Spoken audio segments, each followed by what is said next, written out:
고린도전서 신약성경 고린도전서 12장 4절부터 11절까지입니다. 고린도전서 12장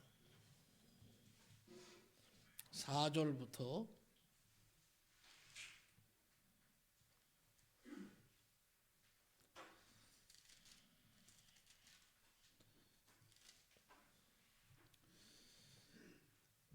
4절부터 11절까지 보겠습니다.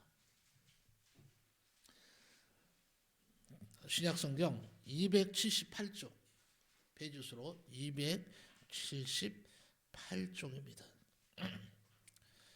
우리 다 같이 찾으신 줄 알고 한 목소리로 11절까지 천천히 합독을 하겠습니다. 시작. 은사는 여러 가지나 성령은 같고 직분은 여러 가지나 주는 같으며 또 사역은 여러 가지나 모든 것을 모든 사람 가운데서 이루시는 하나님은 같으니 각 사람에게 성령을 나타내심은 유익하게 하려 하심이라. 어떤 사람에게는 성령으로 말미암아 지혜의 말씀을, 어떤 사람에게는 같은 성령을 따라 지식의 말씀을, 다른 사람에게는 같은 성령으로 믿음을, 어떤 사람에게는 한 성령으로 병 고치는 은사를, 어떤 사람에게는 능력 행함을, 어떤 사람에게는 예언함을, 어떤 사람에게는 영들 분별함을, 다른 사람에게는 각종 방언 말함을, 어떤 사람에게는 방언들 통역함을 주시나니 이 모든 일은 같은 한 성령이 행하사 그의 뜻대로 각 사람에게 나누어 주시는 것이니라. 아멘. 오늘 저는 이 말씀을 가지고 독창이 아니라 합창하는 교회가 되자 라는 제목으로 말씀을 나누며 큰 은혜를 받고자 합니다. 우리 신성종안교회가 1990년 11월 12일 설립이 됐습니다. 그리고 태광빌라 상가라고 하는 상가에서 교회가 시작됐습니다. 조그만 그런 상가를 얻어서 예배를 시작했고, 그리고 거기서 몇 년 있다가 또 우리가 살던 가정집으로 이사를 해야 해서 이자도 하고, 그 다음에 또 이쪽으로 옮겨오는 그런 과정들이 있었습니다. 어려움들도 많았지만 참 좋은 일도 있었고, 어제 제가 가만히 기도하면서 밤에 돌이켜보니까 그래도 많은 사람이 이 신성종안교회를 다녀갔다 하는 생각이 들기도 하고, 또 생각나는 사람들도 있고, 그리고 이 초창기에 이렇게 또 신앙생활 했던 사람들이 연락이 오고 참 그때가 참 그립고 좋습니다, 순수했습니다 하는 그런 좀 전화도 받고, 또 교류도 지금 계속 나누고 있습니다. 이 모든 것이 우리 하나님의 은혜 주심인 줄로 분명히 믿습니다. 이제 앞으로 우리는 새로운 길을 가야 됩니다. 도전을 해야 됩니다. 그래서 오늘 저는 설립기념 감사예배를 드리면서 이제는 독창이 아니라 합창하는 교회가 되자 라는 제목을 정해서 말씀을 전하고자 하는 것입니다. 아름답고 멋진 교회가 되려면 교회는 무엇이며 또 무엇을 하는 것인가 라는 인식이 아주 중요합니다. 이 교회는 무엇하는 곳이며 무엇하는 무엇을 가지고 일을 하는가, 이런 것들을 잘 인식하지 못하기 때문에 어떻게 보면 교회라는 그 인식 자체가 잘못된 것도 사실입니다. 먼저 교회는요, 원어적으로 보면 에클레시아라고 합니다. 이 말을 많이 들어보셨을 겁니다. 이 에클레시아라는 말은 합성어예요. 에클과 레시아라고 하는 합성어로 구성이 되어 있습니다. 에크라는 말은 뭐냐? 부른다 그런 뜻입니다. 부른다.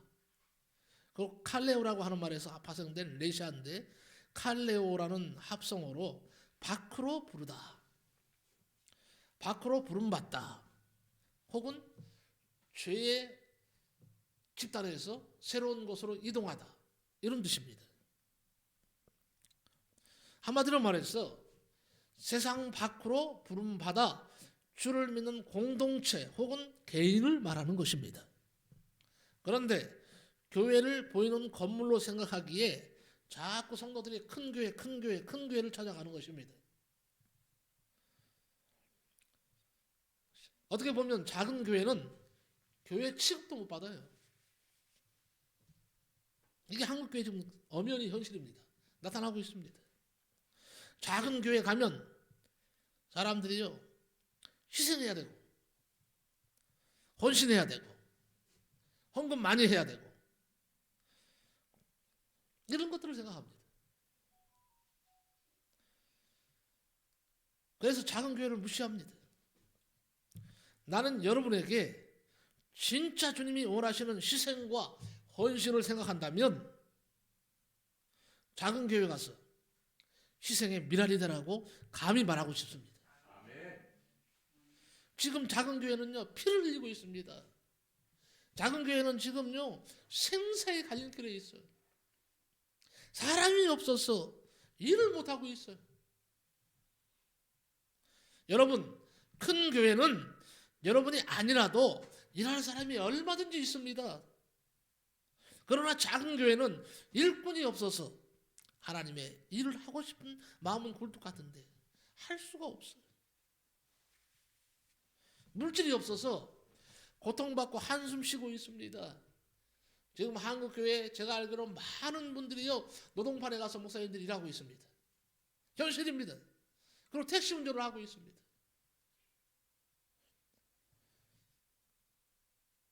교회를 바라보면 먹고 살기가 힘드니까 먹고 산다니까 좀 이상하지만 나오는 게 없으니까 어떻게 해요? 교회는 세는 몇백만 원씩 나오지 헌금은 안 들어오지. 그러니까 어떻게 해요? 몸소 목사님 사모님 나가서 뛰는 거예요. 그런 말도 있어요. 길거리에 지나가는 사람한테 목사님 그러면 돌아보는 사람이 엄청 많대요. 돌아보는 사람.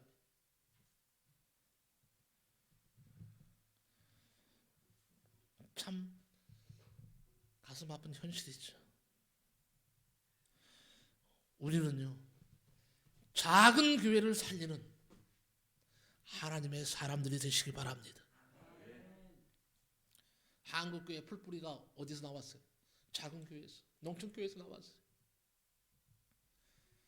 큰 교회에서 봉사하시는 분들 중에도요 작은 교회에서 봉사하다가 가신 분들도 많아요. 이거 부정할 수 있습니까? 한국교회 뿌리고 근간이 바로 농촌교회고 작은 교회입니다. 여러분 한국교회는 지금 70%에서 75%가 작은 교회예요. 이 작은 교회들이 산에서 들에서 바닷 가운데서 한 영혼을 건지기 위해서 몸부림치고 사토하고 있습니다. 정말 눈물 흘릴 일이에요. 교회란 예수님의 몸입니다. 교회란 이 예수를 그리스도로 고백하면서 믿는 모든 자의 모임이라고 할 수 있어요. 교회란 예수와 신비한 연합을 이룬 한 몸입니다. 교회란 예수를 머리로 하고 한 몸이 된 지체들의 한 생명 공동체입니다. 그래서 여러분에게 말합니다. 교회는 예배당 건물이 아니에요. 예배당 건물은 교회가 예배를 회집하기 위해서 모이는 장소일 뿐입니다. 교회란 예수의 죽고 부활한 생명을 공급받는 새 생명의 공동체입니다.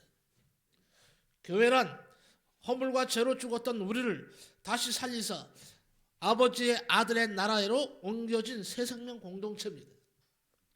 교회란 죄악된 방식으로 살던 삶의 전 영역을 이제는 의와 거룩으로 방향을 전환한 자들의 거룩한 모임이 틀림없습니다. 교회란 죄에 대해서는 죽었습니다. 의에 대해서는 산 자리입니다. 교회란 진리의 기둥과 터인 것입니다. 교회란 세상의 어둠을 밝히는 진리의 빛입니다. 교회는 생명의 길을 안내하는 진리의 등대입니다. 교회란 인생의 목표와 참된 가치를 일깨우고 하늘의 생명을 받아 세상에 흘려보내는 통로입니다. 교회란 죽음의 세상에 생명의 불씨를 일으켜서 하늘의 생명으로 살게 만드는 권능의 통로입니다.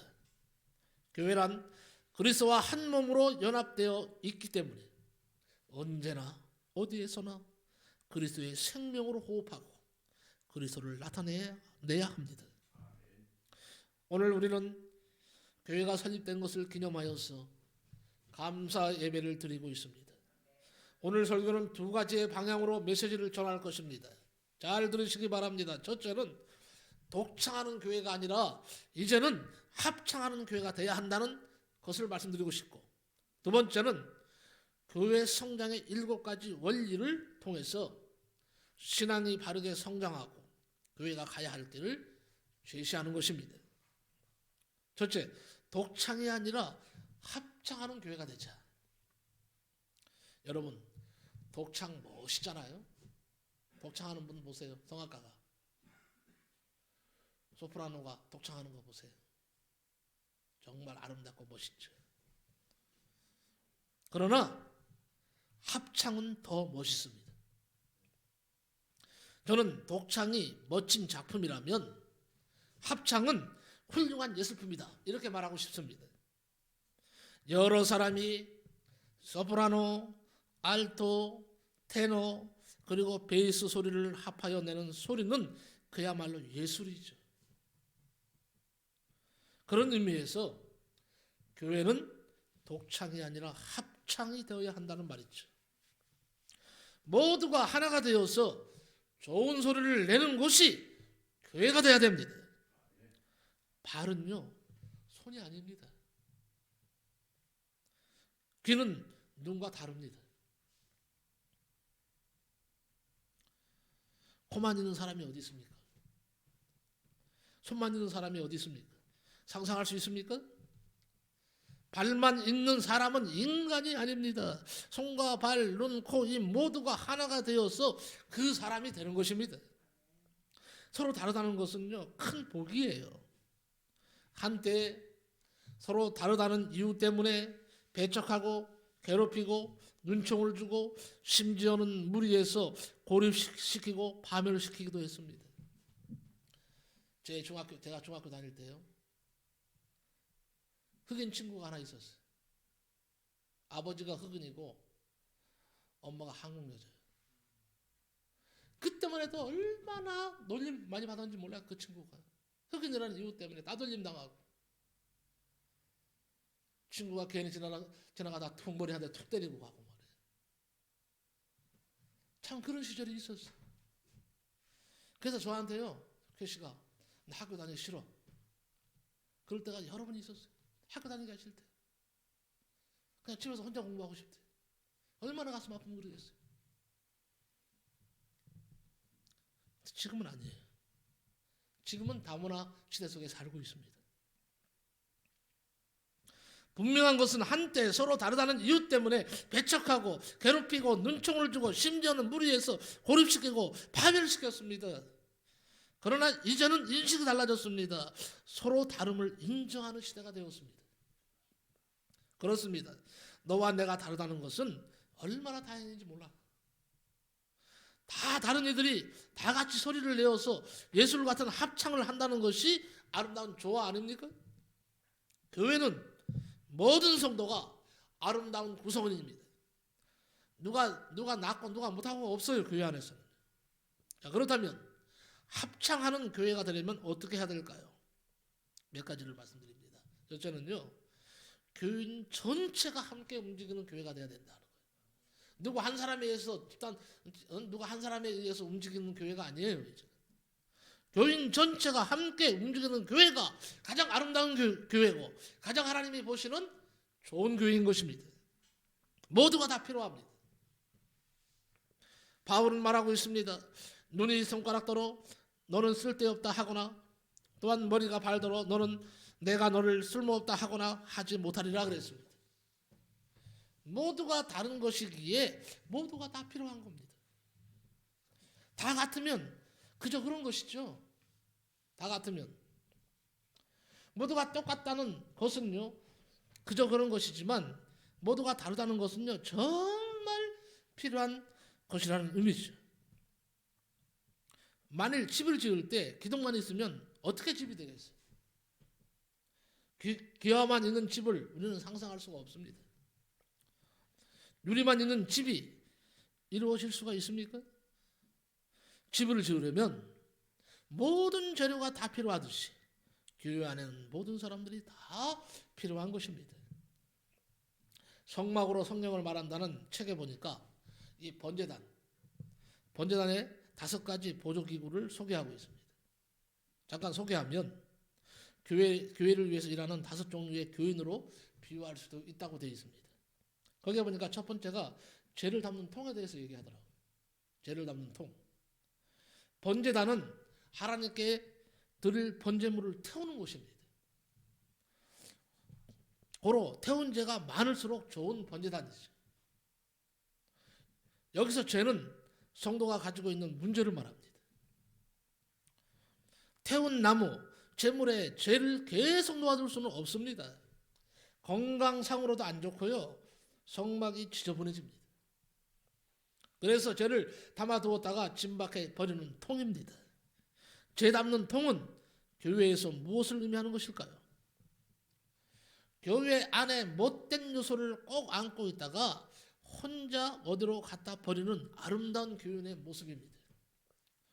교회에 꼭 필요한 일꾼이죠. 그 다음에 두 번째는요, 번제단에 부삽이 있습니다. 부삽. 죄를 끌어내는 역할을 하죠. 번제단에서 탄 모든 것의 죄를 끌어내는 도구가 부삽입니다. 예수님은 완벽한 부삽 되시는 예수님이십니다. 예수님은 우리의 죄를 다 긁어내는 일을 하셨습니다. 성도는 부삽 교인이 되어야 됩니다. 교회가 부흥하다가 생기는 찌꺼기, 공동생활을 하다가 찾아온 시험과 고통 등을 긁어내서 교회 분위기를 아름답게 만드는 성도의 모습입니다. 여러분 중에 많은 분들이 부삽 교인이 되시기를 바랍니다. 세 번째는요, 대야예요. 번제단에는 대야가 있어요. 씻기 위해서 대야가 있는 것이 아니라 고기를 퍼 나르기 위해서 대야가 필요합니다. 큰 대야가 있어요. 재물을 잡아서 가죽을 벗깁니다. 내장을 다 뺍니다. 번제단에 올려놓기 위해서 고기를 담아서 나르는 그릇이 대야예요. 대야는 뭘 말하느냐? 전도 교인을 말합니다. 우리 교회에 정말 필요한 교인이 대야 교인이에요. 영혼을 구원하는 성도는요, 재물을 제단까지 나누는 대야입니다. 어느 교회나 10%의 전도 교인이 있다는 것을 저는 들었습니다. 그래서 소망을 갖습니다. 네 번째 기구가 뭐냐? 고리 갈고리예요. 고기 갈고리가 있어야 돼요. 고기 갈고리 대신 예수님이십니다. 자, 고기 갈고리는요, 대야에 담아온 고기를 찍어서 제단에 놓고 타는 동안 다른 곳에 떨어지지 않도록 연결시키는 기구입니다. 교회는요, 대야 교인도 있어야 됩니다. 갈고리 교인도 있어야 됩니다. 전도도 중요하지만 전도한 교인을 빠져나가지 못하도록 붙잡는 교인도 있어야 됩니다. 갈고리 같은 일꾼이 지금 너무도 필요합니다. 그 다음에 다섯 번째는요, 불 옮기는 그릇, 화로예요. 화로. 성막을 옮길 때는 번제단에 불을 꺼야 했습니다. 근데 성경에는 번제단에 불을 끄지 말라 그랬어요. 근데 불을 꺼야 돼. 대신에 불씨를 담아서 날랐습니다. 이렇게 불을 나르는 데 쓰는 그릇이 화로입니다. 불은 성경에서 두말할 것 없이 성령을 의미합니다. 교회는 성령의 불씨가 있어야 됩니다. 항상 타올라야 됩니다. 불같이 뜨거운 성도가 있어야 됩니다. 불같이 기도하는 성도가 있어야 됩니다. 그래야 그 교회가 이제 앞으로 부흥하는 거예요. 불 옮기는 그릇 화로 교회는 언제나 그래서 교회 부흥의 원동력이 됩니다. 교회는 독창이 아니라 합창입니다. 두 번째는요, 무시하고 버릴 것이 하나도 없이 다기합니다. 바울은 말합니다. 이뿐 아니라 몸에 더 약하게 보이는 지체가 도리어 요긴하고 우리가 몸에 덜 귀히 여기는 그것들을 더욱 귀한 것으로 입혀주며 이렇게 말씀을 하고 있습니다. 약한 것이요 더 요긴하대요.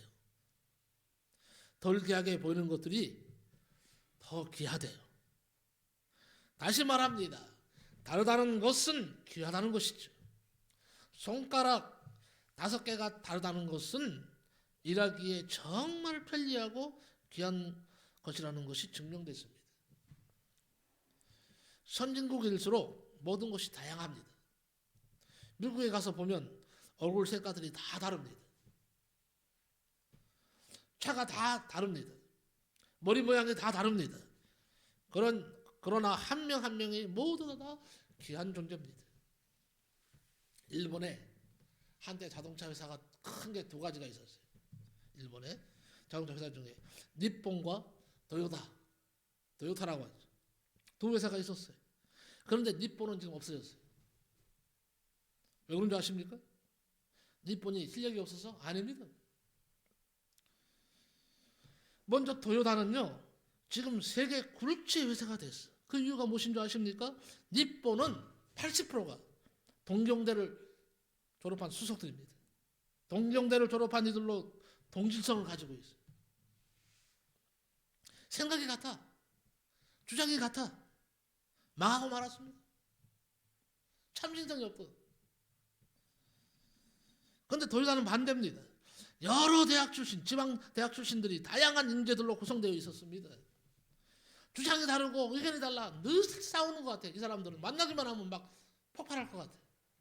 네? 격렬한 논쟁을 벌입니다. 차 하나 만드는데도요 엄청나게 싸웁니다. 격렬한 토론으로 언제나 그런데 좋은 곳으로 찾아갔어요. 좋은 곳으로 찾아갔어요. 여러분, 다르다는 것은 귀한 것입니다. 다르다는 것은 잘못된 것이 아닙니다. 민주주의에서 뭐예요? 야당도 귀하잖아요. 응? 공산주의에는 야당이 없어요. 그러니까 공산주의가 무너진 겁니다. 야당이 없으니까. 잘 될 것 같아도 잘 안 돼요. 교회에서도 서로 모든 사람이 다른 일들을 해야 됩니다. 교회는 그래서 독창이 아니라 합창인 것입니다. 그래야 아름다운 하모니를 이루는 교회가 되는 것입니다. 좀 삐그덕거려도 의견들을 내십시오. 그리고 좋은 것을 찾아가는 거예요. 맞춰가는 거예요. 나도 너도 다 아름다운 거예요. 그래서 바울은 말합니다. 우리의 아름답지 못한 지체는 더욱 아름다운 것을 얻고 우리의 아름다운 지체는 요구할 것이 없으니 오직 하나님이 몸을 고르게 하여 부족한 지체에게 종기를 더하사 그랬어요. 바울은 말합니다. 다르다는 것은 아름다운 것이라고 말하고 있어요. 다 똑같으면 아름다울 것이 없어요. 다르니까 아름다운 거죠. 나는 나예요. 여러분은 여러분이요. 나하고 똑같이 생긴 사람 세상에 하나도 없어요. 그래서 내가 귀하고 아름다운 것입니다. 누구도 나를 대신할 수가 없어요. 그런데 하나님께서 똑같은 나를 수백 개를 만들었다고 생각합시다. 귀하기는커녕 하나님께 나는 이렇게 말할 거야. 왜 이렇게 몹쓸 짓을 하셨습니까? 하고 하나님께 항의할 거예요. 하나님께 몹쓸 짓을 왜 하셨냐고 말이에요. 왜 이렇게 똑같은 나를 수백 수천을 만들었냐고 항의 안 하겠어요? 세상에 한 분밖에 없기에 당신이 귀하고 아름다운 것입니다. 우리는 하나하나가 귀한 존재입니다. 그래서 하나하나가 귀한 존재임을 알고 이제 서로 사랑합시다. 옆에 사람한테 좀 칭찬을 해주세요. 당신은 하나밖에 없는 사람입니다. 그래서 한번 따라합시다. 하나밖에 없는 당신을 사랑합니다. 네, 바로 이거요. 이제 앞으로 우리는요 하나밖에 없는 당신을 사랑합니다 하고 서로 끌어안아주고 서로 품어주고 말이에요. 서로 용서해 줍시다. 그러면요 우리 교회는 앞으로 희망이 있어요. 다르다는 것은 이상한 것이 아니라 아름다운 것이다. 그리고 다 같이 다른 일을 해야 돼요. 모두가 서로 다르다는 것은 모두가 필요한 것이고 모두가 귀한 것이기 때문에 서로가 서로를 돌보고 사랑해야 하는 것이라고 바울은 지체신앙을 말하고 있는 겁니다. 아이들 4명이요. 고무풍선을 한 개씩 가지고 놀고 있었어요.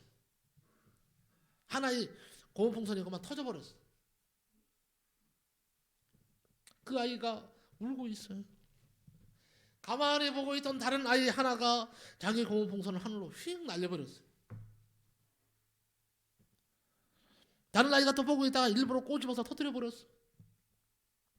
다른 아이 하나는 고무선을 깔고 앉아서 터뜨려버렸어요. 터지고 말았습니다. 모두가 고무풍선을 다 잃었습니다. 울고 있던 아이가 방긋이 웃었습니다. 모든 아이들이 깔깔거리고 웃었습니다. 얼마나 훈훈하고 멋있습니까? 우리 교회가 이런 교회가 되시기를 바랍니다. 독창 소리도 아름답지만 이제 합창 소리도 좋아 있는 아름다운 소리입니다. 그래서 교회에는요 다양한 목소리를 내는 합창 단원이 있어야 돼요. 기도 소리를 내는 일꾼이 필요합니다. 다른 것은 못하여도 항상 기도하는 목소리를 내는 일꾼이 필요합니다. 그분의 기도 때문에 하나님이 교회를 사랑하시고 돌보아 주시는 것입니다. 이스라엘 군사들이 다 전쟁터에 나갔습니다. 그러나 모세는 나가지 않았습니다. 산꼭대기로 올라갔습니다. 그리고 두 손을 들고 하늘 높이 두 손을 들고 기도했습니다. 하나님께서는 전쟁하는 군사들을 보신 것이 아니라 기도하는 모세의 기도를 들으시고 이스라엘에게 승리를 안겨주셨습니다. 교회 안에 전도에 나서는 일꾼이 필요합니다. 교회에 전도에 나서는 일꾼이 없다면 교회의 부흥은 꿈도 꿀 수 없으며 생기가 없는 교회가 되고 맙니다. 어느 부흥사가 이런 유명한 비유를 했죠. 전에도 한번 말씀드린 것 같은데 교회 장로라면 장총을 쏘아라 그랬어요. 적어도 당신이 교회 장로라면 장총을 쏠 수 있는 사람이 되라 그런 거예요. 여기서 장총은 포신이 긴 총을 말합니다. 대포를 말합니다. 무슨 말입니까? 교회를 보호하라는 얘기예요. 교회를 보호하고 성도들을 지키기 위해서 마귀를 향해서 대포를 쏘는 장로가 되라는 말이에요. 그러면 권사는 뭐 해야 돼요? 권총을 쏴야죠. 맞아요. 어디서요? 장로 옆에서. 장로 옆에서 권총을 들고 있다가 달려드는 마귀 대장 대갈박을 그냥 쏴줘야 돼요. 예? 대갈박, 마귀는 대갈박이라도 괜찮죠? 마귀는 나쁜 놈이거든요. 옆에서 보고 있다가 그냥 총으로 막 쏴대는 거 이게 권사가 할 일이에요. 사람을 쏘면 안 됩니다. 그야말로 마귀 그냥 대갈박을 해서 빵 쏘고. 그럼 집사는 뭐예요? 집사는 뭐 할 거예요? 집사는 이제부터 고민되네. 전부 다 머리 굴리라고 머리 굴러가는 소리가 다 들려. 집사는요 집총 자세로 서 있는 거. 집총이 뭔지 아세요? 군대 용어예요. 사주 경계하고 집총 자세는 다 총을 겨누고 있는 거예요. 정말 사람은 그냥 막 쏴대는 거죠. 군대 갔다 온 사람들은 알아. 집총 자세. 사방을 경계하고 서 있다가 적마귀와 졸개들이 보이는 족적 무차별 소총을 쏘아대면서 선멸하는 집사가 되라고 어느 목사님, 부흥사 목사님 말씀하시더라 이거예요. 참 의미 있는 비유라고 저는 생각합니다. 네? 교회는 독창이 아니라 뭐라고요? 합창입니다. 마지막으로 교회 성장의 7가지 원리를 말씀드립니다. 자, 그러면 우리 교회가 앞으로 어떻게 해야 성장할까? 말씀 중심의 교회가 성장합니다. 틀림없는 사실이에요. 나는 앞으로도 말씀을 고수할 것이고 마지막 시대에 기도하는 것이 마지막 시대에 우리 교회가 말씀으로 하나님의 가슴을 시원케 하는 어른 능수가 되게 해달라고 기도하고 있습니다. 우리 교회는요 지금 힘들고 어렵지만은 말씀이 살아있으면 말씀 중심의 교회가 되면요, 하나님께서 반드시 우리 교회는 아름답게 보시고 앞으로 부흥의 불길을 당겨주실 줄로 믿습니다. 베드로가 11사도와 같이 서서 소리를 높여 이르되 유대인들과 예루살렘에 사는 모든 사람들아, 이 일로 너희로 알게 할 것이니 내 말에 귀를 기울이라 그랬어요. 베드로가 오순절에 성령의 충만함을 받고 첫 설교를 하게 됩니다. 베드로가 어부 출신이에요. 저런 사람들이 깔봤습니다. 어부 출신이고 못 배운 자라고, 어디 못 배운 놈이 만약 감히 성전에서 말씀 전하네 이거예요. 그런데 오순절 성령 충만함을 받고 그의 설교는 대단히 신학적인 설교가 됐습니다. 은혜롭습니다. 많은 사람들이 감동을 받습니다. 그렇기 때문에 교회가 부흥되려면 메시지 중심, 말씀 중심, 복음 중심이 돼야 됩니다.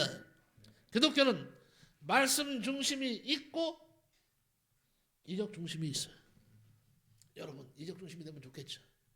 이적 누구나 꿈꾸잖아요. 이적 중심을 생각해 봅시다. 성경에 보면 3대 이적이 있어요. 처음에는 모세 시대, 다음에는 엘리야와 엘리사 시대, 그 다음에 예수님 시대로, 이때가 주로 이적이 많이 나타난 시대입니다. 잠깐 볼까요? 모세 시대 엄청난 기적이 있었죠. 열재앙이 어디 나타났어요? 애굽에 나타났어요. 홍해가 갈라졌어요. 멋있지 않습니까? 불기둥과 구름 기둥으로 인도하셨어요. 하늘에서 만나가 메추라기가 쏟아졌어요. 요단강이 갈라졌습니다. 여리고성이 무너졌습니다. 그러나 그 시대 사람들은 다 광야에서 쓰러져 죽었고 이적이 그들을 가나안으로 인도하지 못했다는 사실을 아시기 바랍니다. 엘리야 시대 하늘에서 불이 떨어졌어요. 기도하면 하늘이 닫혀서 3년 6개월 동안 비가 안 와. 기도하면 하늘에서 불이 내려서 재물을 태웁니다. 죽은 자가 살아났습니다. 까마귀가 떡과 고기를 물고 왔습니다. 엘리야가 엘리사 보는 앞에서 하늘에 불병거와 불마차를 타고 하늘로 승천하는 기적이 있었지만은 그 시대 사람들이 전부 여호와를 버리고 바알신에게 가버렸어. 이런 사실들을 우리가 밝혀내야 됩니다. 알아야 됩니다. 예수님 시대 보세요. 오병이어의 기적이 있었습니다. 예수님이 죽은 나사로를 살렸습니다. 풍랑을 잔잔케 하셨습니다. 각종 난치병이 고쳐지고 귀신이 떠나가는 기적이 일어났지만 예수님을 십자가에 못 박은 후에 다 도망가 버리고 말았습니다. 그렇기 때문에 기독교는 이적 중심의 교회가 돼서는 절대 안 됩니다. 말씀 중심의 교회가 돼야 맞는 것입니다. 우리 기독교는 가운데 강대상 하나 놓고 거기서 말씀이 선포됩니다. 말씀 중심의 교회, 이것이 중요한 것입니다. 두 번째는요, 기도하는 교회가 부흥되더라 하는 거예요. 여러분 이제 앞으로 교회를 위해서 많이 부르짖고 기도하시기 바랍니다. 교회는요 항상 뜨거운 역사가 있어야 돼요. 그런 얘기도 들어서 어느 목사님들이 오시면요 지하실로 데리고 나가는데, 처음에는 그런데 아니 왜 지하실로 데리고 나가? 지하실로 목사님들 끌고 가. 문을 열리면은 그 지하실에서 막 폭발적인 기도 소리가 나는 거예요. 그 지하에서 막 기도 소리가 막 통곡하는 소리, 기도 소리.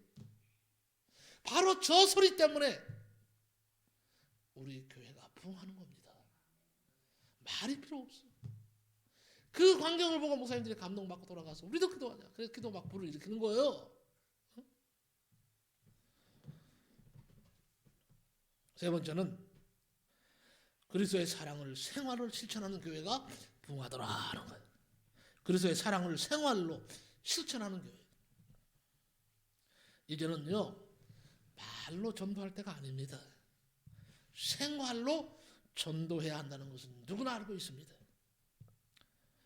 지적으로는 성경과 교리를 가르쳐야 되고, 정적으로는 많이 기도하고 체험하고, 의식적으로 나가서 전도하고 실천해야 됩니다. 이 세 가지를 겸비한 교회가 바로 인격적인 교회고 훌륭한 교회인 것입니다. 여러분 모두가 생활 속에 작은 예수가 되시기 바랍니다. 걸어다니는 예수가 되시기 바랍니다. 네 번째는요, 뭐니 해도 성령이 충만한 교회가 부흥하더라. 성령이 충만해야 돼요. 특히 목회자가 성령 충만하지 않으면 교회를 이끌어갈 수가 없습니다. 그래서 저도요, 이제 다시 옛날에는 소나무 뿌리를 뽑으려고 그랬어요. 진짜로 기도 젊었을 때는 그게 꿈이었어요. 까짓거 한번 이 젊음 기도 한번 해보자 이거. 11월에요 말이었는데 눈이 펑펑 쏟아지는 막 산에 올라가는 거예요. 산꼭대기에 올라가고는 뭐 뒤집어 쓰기를 해 뭐예요. 그냥 오는 눈 다 맞는 거죠. 그리고 그냥 그 바위 옆에 있는 소나무를 막 끌어안고 진짜 그렇게 기도했어요. 막 잡아 흔드는 거죠. 능력 달라고. 한두 시간이 아니요. 새벽까지 밤 11시부터 시작돼서 새벽 2시, 3시까지 막 다시 그런 자세로 돌아가야 되겠다는 생각이 들어요. 그렇게 기도해야 되겠다는 생각이 들어요. 여러분도 기도 많이 하시고 성령 충만 받으시기 바랍니다. 밤낮 부르짖고 기도하는 그런 교회가 성령의 충만함이 있습니다. 다섯 번째는요, 사랑이 충만한 교회가 부흥되더라 하는 겁니다. 사랑이 충만한 교회. 믿는 사람이 다 함께 있어 모든 물건을 서로 통용하고 또 재산과 소유를 팔아 각 사람의 필요를 따라 나누어 주고 날마다 마음을 같이하여 성전에 모이기를 힘쓰고 집에서 떡을 떼며 기쁨과 순전한 마음으로 음식을 먹고 하나님을 찬미하며 온 백성에게 칭송을 받으니 주께서 구원받는 사람을 날마다 더하게 하시니라. 사도행전 2장 47절부터 44절부터 7절에 나와 있어요. 주대교회는요, 말씀이 살아있었어요. 또 기도하여서 성령이 충만하게 되니까 사랑이 넘쳤어요. 여러분, 성령 충만하면 사랑이 넘쳐. 진짜예요. 성령 충만한데 한번 가보세요. 사랑이 넘치고 넘칩니다. 한국 교회는 믿음을 강조하는데 이웃사랑은 그동안 믿음에 가려서 덜 강조했어요. 이웃사랑. 이제 한국 교회는 믿음만이 아니라 이웃사랑도 강조하고 실천할 때가 됐습니다. 가정생활, 즉 부부 생활에 제일 필요한 것이 사랑 아닙니까? 땅에서 수분을 제하면 사막이 되는 거예요. 안 그렇습니까? 땅에서 수분을 제거하면 사막이 되는 것처럼 가정에서 사랑을 떼어버리면 가정은 사막이 되는 겁니다. 사랑이 없으면 그 가정은 지옥이죠. 남자들의 힘은 어디에 있다고 합니까? 남자들의 힘은 어디 있을까요? 사모님 어디 있을 것 같아요? 남자들의 힘이. 예? 아내한테 있어요? 이상한 소리 하고.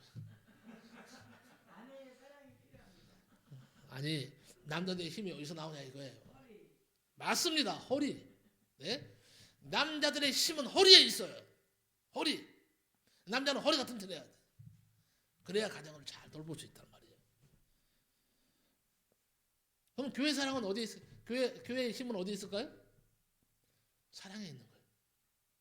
성도 간에 서로 사랑할 때 교회는 힘 있는 교회가 됩니다. 앞으로 우리 교회가 사랑이 넘치는 교회가 되어서 그야말로 힘 있는 교회가 될 수 있기를 축복합니다. 여섯 번째는요, 담임 목사를 중심으로 뭉치는 교회가 부흥하더라 하는 거예요. 담임 목사를 중심으로 뭉치는 교회 보니까 다 부흥하더라. 담임 목사를 중심으로 하지 않는 교회는 결국 다 흩어지더라 하는 거예요. 저희가 사도의 가르침을 받고 그랬어요. 저희가 사도의 가르침을 받아 서로 교제하며 떡을 떼며 기도하기를 힘쓰니라. 먼저 사도의 가르침을 받았다 하는 겁니다. 목회자는요, 사도권을 계승한 사람들입니다. 그러니까 목사를 중심한 교회가 부흥되는데, 환자가 병원에 가면 의사가 환자 말을 듣습니까? 환자가 의사의 말을 듣습니까? 환자가 의사의 말을 듣습니다. 병원에 가면 환자가 의사의 말을 듣습니다. 입 벌리세요 하면 입 벌려야죠. 어떡할 거요? 네? 입 벌리세요. 그럼 벌려야 되고, 가슴을 보자고 하면 가슴을 내밀어 줘야지. 어떻게 열어줘야지. 그게 치료가 될 거 아니에요. 네? 창피하다고 말이에요. 가슴 보여주는 게 창피하다고 의사의 말을 안 들으면 병원을 고칠 수가 없는 겁니다. 교인들이 교회에 오면 교인들이 목사의 말을 들어야 할까요? 목사가 교인 말을 들어야 될까요? 교회는요, 별의별 분들이 다 모입니다. 어떻게 목사님이 교인들의 비위를 다 맞춥니까? 못 맞춰요. 여러분, 감히 말합니다. 목사를 기생으로 만들지 말아라. 그럼 망합니다. 목사를 기생으로 만들지 마십시오. 그러므로 환자가 병원에 가면 의사의 말을 듣는 것처럼 교인들의 마음의 병, 영혼의 병을 목사님이 다 고치심으로 목사님 말씀에 순종하시기 바랍니다. 교회의 머리는 예수님이십니다. 예수님의 대리자가 목사입니다. 그래서 교회의 구조는요, 애굽의 피라미드 형태가 가장 이상적이라고 합니다. 피라미드 형태. 목사님을 중심해서 장로님들이 담임 목사를 보필하고, 권사님들이 기도와 신방으로 보필하고, 주사님들은 안내와 봉사로 보필해야 합니다. 그리고 밑에 성도들을 섬기고 사랑해야 됩니다. 밑에 성도들은 열심히 교회에 나와서 배우는 것이죠. 그럼 아름다운 교회가 됩니다. 마지막으로 일곱 번째는 뭐냐? 전도하는 교회가 부흥됩니다. 저희가 날마다 성전에 있든지 집에 있든지 예수는 그리스도라 가르치기와 전도하기를 쉬지 아니하더라 그랬어요.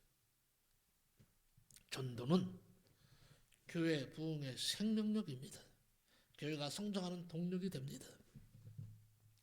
다음 주일에는 드디어 우리 신성중앙교회 뿐만 아니라 한국교회가 이제 지키는 절기가 있어요. 뭡니까? 추수감사절. 우리 교회에서 또 뭐가 있습니까? 이웃초청 잔치가 있어요. 제가 9월 시작하자마자 계속 광고를 해왔던 것 같습니다. 9월달부터 9월달, 10월달, 11월달. 이번 추수감사절은 생명축제로 만들자. 새로운 영혼들을 탄생시키자. 그래서 직분자는요, 2명 이상 전도하십시오. 성도는 1명 이상 전도하십시오. 나는 지금 2명을 지금 선택해서 지금 그날 나올 거예요. 열심히 전도해서. 물론 추수감사절이라고 해서 이웃 초청단체라고 해서만 전도해서는 안 되겠죠. 진짜 우리 교회가 부흥되려면 우리 성도들이 이제는 전도하는 길로 나서야 됩니다. 전도해야 됩니다. 다른 방법이 없어요.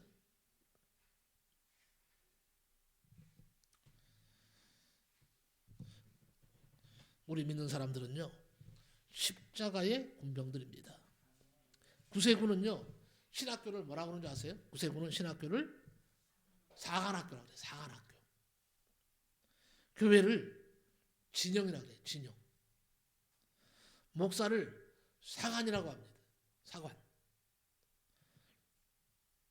세례를 뭐라고 그러는지 아세요? 뭐라고 그러는지 세례를 입대식이라고 해요. 입대식. 헌금을 단약금이라고 합니다. 우리가 그런 조직이 아니어도 믿는 사람들은 십자가의 군대, 우리의 사령관은 예수, 군대는 명령에 죽고 명령에 산다. 우리의 사령관이신 예수님의 명령에 순종해야 합니다. 그래서 전도는 사랑의 최고행입니다. 이제 결론을 맺겠습니다. 우리 교회가 잘 살았든지 못 살았든지 지금까지 하나님의 은혜로 달려왔습니다. 고난과 시련과 위기가 수없이 많았습니다. 그래도 오늘 신성중앙교회는 이곳에 세워져 있고 존재하고 있습니다. 이곳에 예수 그리스도의 피로 세워진 신성중앙교회가 여러분들을 통해서 더 힘있게 여러분들이 복음을 전하고 이웃을 실천할 수 있도록 여러분들이 신성중앙교회 일원으로 하나님이 주신 사명과 교회를 섬기도록 부름에 합당한 삶을 사시기 바랍니다. 오늘 저는 설교를 통해서 두 가지를 제시했습니다. 첫째는 더 아름다운 교회가 되기 위해서 독창이 아니라 합창을 하는 일에 전력하라고 말씀드렸습니다. 두 번째는 교회 성장의 7가지 원리를 생각하시고 우리 교회가 이런 교회가 될 수 있도록 기도하시고 헌신을 다하시기를 예수의 이름으로 간절히 축복합니다. 기도합니다. 고마우신 하나님 감사합니다. 오늘 교회 설립 기념 감사 예배로 영광 돌리며 이 시간에 독창이 아니라 합창하는 교회가 되자고 제목을 정해서 말씀을 전했습니다. 우리 교회가 이제는 앞으로 우리 성도들 모두가 하나가 되어서 이 신성중앙교회를 참으로 아름답게 만드는 성도들이 되게 하시고 이제는 아버지 여기저기서 합창하는 소리가 이 성전에서 메아리치게 하여 주옵소서. 예수 그리스도의 이름으로 간절히 기도하옵나이다. 아멘.